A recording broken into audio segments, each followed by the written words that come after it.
NBA Summer League going on. LeBron James was out there in Vegas, declined to talk about his situation with the Lakers.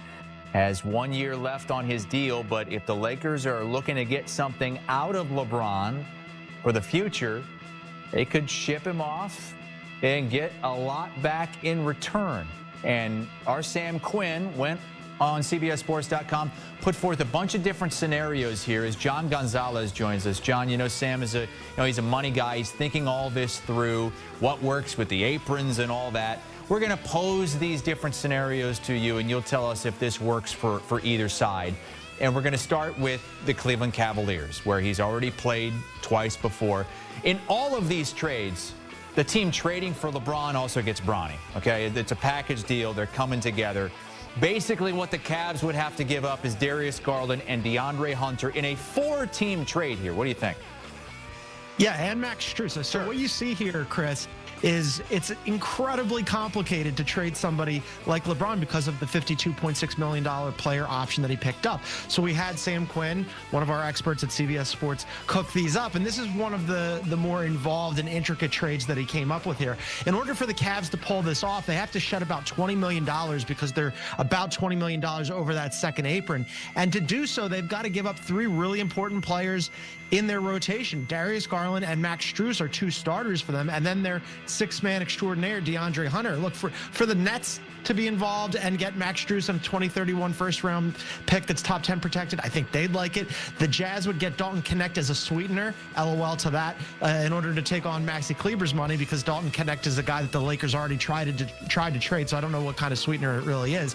And then from the Lakers' perspective, they'd be thrilled with this. They'd get younger, they'd get Darius Garland and DeAndre Hunter, so they get younger and better. Look, LeBron James is still really good, but he's going to be 41 in December, and he did make All-NBA last year, second team, so it makes him functionally a top 10 player. But from the Cavs' perspective, I just don't think it makes much sense for them. And again, just to Sam's credit, these are not trades that Sam's advocating for. These are just simply trades that are possible with the apron restrictions. Yeah, things that could happen. You like that one for the Lakers, but not for the Cavs. For the Warriors, maybe a little bit easier to palate here. Again, it's always going to be LeBron with Bronny going to the Warriors. And the Warriors giving up Jimmy Butler and an unprotected first-round pick a couple of years down the road. Do you like this for either side? Yeah, this is a little bit closer, right? From just an entertainment perspective and just from a basketball perspective, we've all been sort of clamoring for LeBron and Steph to play together eventually, right? And like as they get towards the end of their careers, it becomes increasingly less likely. Although we did see it at the Olympics last summer, and it was a whole lot of fun. So from that side of it, I like it. Also from the Warriors' perspective, I think that this would be an upgrade. Jimmy Butler fit in really well with them, but LeBron still greater than symbol with Jimmy Butler. Then from the Lakers' side, okay, the Lakers don't really want to take on added money. It's a part of the reason why they didn't give LeBron a new contract and just let him opt in, because they want to clear their books and have maximum amount of cap space, not just next offseason, but in the 2027 offseason. However, to do this and to add money, they'd be getting an extra first-round pick in 2028. So then all of a sudden, going into next offseason, you'd have the 2026 pick ostensibly available, plus 2031, plus 2033, plus that 2028. Now all of a sudden it becomes, okay, maybe if you're the Lakers, you might do this. This one's much more plausible. Okay, so you like that potentially for both sides there, the Lakers and the Warriors. It starts to get a little bit more complicated as we add a bunch of names in here for the Dallas Mavericks, who would need to give up, according to Sam Quinn, Klay Thompson, Daniel Gafford, P.J. Washington, Max Christie, that unprotected first-round pick in 29 from the Luka trade, and, oh, by the way, the Nets are involved too. Yeah, this one is hyper complicated. Sam was really in his bag on this one. All right, from the Lakers' perspective, look, they have a depth issue, right? So you would get deeper. You'd add in Klay Thompson. Your front court was an issue. You went and signed DeAndre Ayton as your starting center. Well, now you've got front court in spades here with Gafford, with P.J. Washington. You bring back Max Christie. And, oh, by the way, you get your own 2029 first-round pick back. So I do kind of like that from their perspective. From the Mavs, this would just be a really big swing, right? I mean, you have Nico Harrison. He already took a big swing once by trading away Luka. He has AD. AD. They get Cooper Flag. You're waiting for Kyrie to come back. While Kyrie is on the mend right now, you really only have D'Angelo Russell to dribble the ball. Well, guess what? You'd have LeBron James point LeBron there. That could be interesting. Their depth would take a massive hit.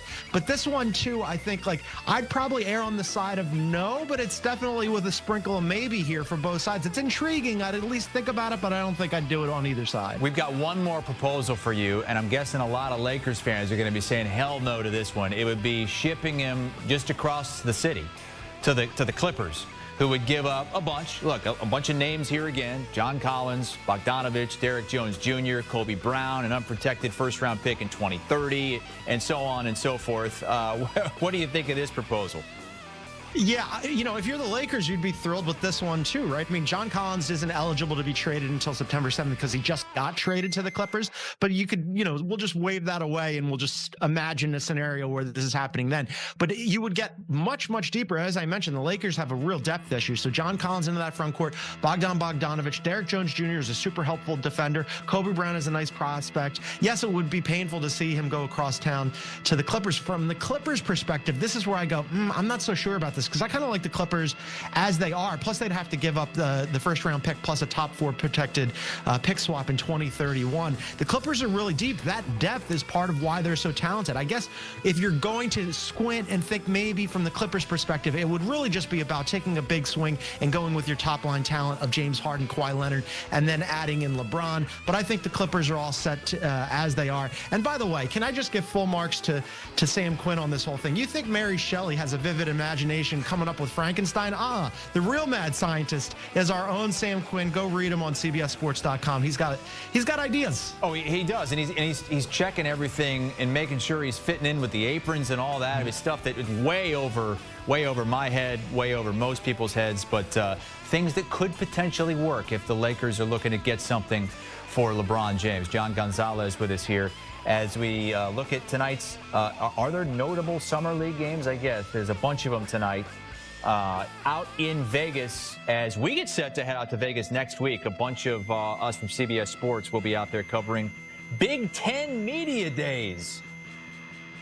LeBron James was in attendance for the Lakers Summer League game against the Pelicans to watch Bronny and company get their first win in Las Vegas. This, of course, in the midst of all the chatter surrounding where LeBron will play this season and perhaps beyond, after his agent Rich Paul made an interestingly worded statement to our Shams Charania in late June. Quote, LeBron wants to compete for a championship. He knows the Lakers are building for the future. He understands that, but he values a realistic chance at winning it all. We're very appreciative of the partnership that we've had for 8 years with Jeannie and Rob, and consider the Lakers a critical part of his career. Plenty of read into the past tense verbiage used by the Clutch Sports CEO, and on a recent appearance on SiriusXM Radio, he discussed the situation further. It's not for us to rebuttal or to try to give clarity on what's said, what's not said. That's not the focus. The focus is, hey man, enjoy your summer. There's never been an expectation on anyone like it's been on him. But my thing is just continue to find your joy. You know, you can't go out here and try to prove everyone wrong or, you know, align with or wanting to make sure that everyone is right. The critique is going to be the critique. And this is for all players, by the way. You know, I think everyone's journey is a lot different. The success of some and the failures or the so-called failures of others depends on what lens you're looking out of. All right, Udonis, I know finding your joy were words that may still sting a little bit for Miami and whatnot following the whole Jimmy Butler drama this past season. But listen, this is LeBron James we're talking about. So what do you think he should be prioritizing, UD? George, that was a low blow. I just want to let you know, first and foremost. The last time I heard a player talk about finding their joy, it did not end well for myself and my organization. But what I will say about LeBron James is two things can be true. LeBron can be looking for an opportunity to put himself in a winning situation, and the Lakers can be looking for an opportunity to put themselves in a winning situation the next 4 or 5 years.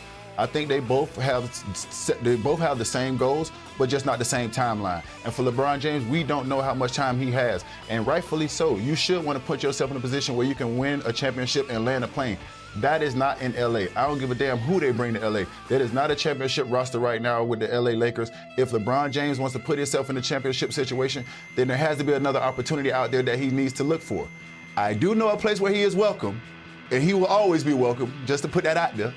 You know what I'm saying? The keys under the mat? But, George, you asked, what should LeBron be prioritizing? He's already told us what he's prioritizing.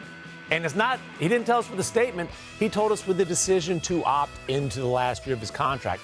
He's prioritizing the finances. He's prioritizing the $52.6 million.